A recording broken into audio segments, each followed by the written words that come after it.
And kicking it off is Sedriques Dumas versus Denis Tiuliulin.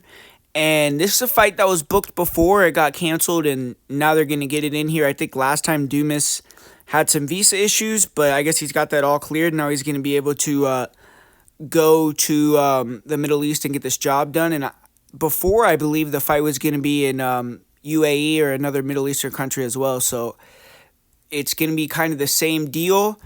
It's a fight where they're trying to get Dumas the win, right? I mean, Dumas, he's someone that outside the cage, I think he could end up, rooting his career a little bit, but, hopefully he keeps his nose clean. But outside of that, I mean, he's a decent prospect because he has a fun style to watch in terms of his stand-up is kind of awkward, but he has that knockout power and he has the length.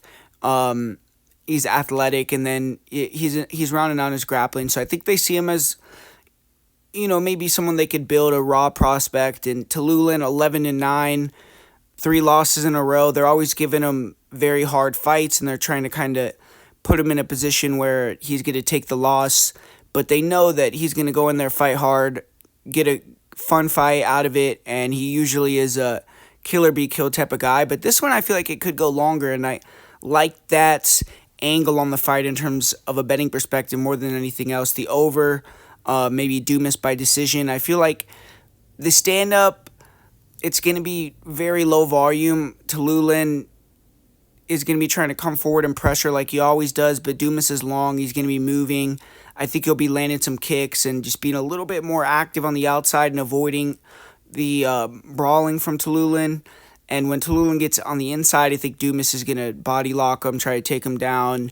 And if he can get on top, I think he can control him. But Dumas isn't really a big finisher from the top position on the ground. We've seen him with Cody Brundage and another fight with Zatar, I believe, where when he got on top, he didn't really do too much. He's more of just holding you to win the round. And I could see him doing that once again here. Either guy could get a knockout, though, because I do feel like Dumas is still raw on the feet. If Tiuliulin gets on the inside, maybe he could brawl it out and get the job done, and Dumas could catch Tiuliulin as he's coming in. But Tiuliulin's usually pretty durable.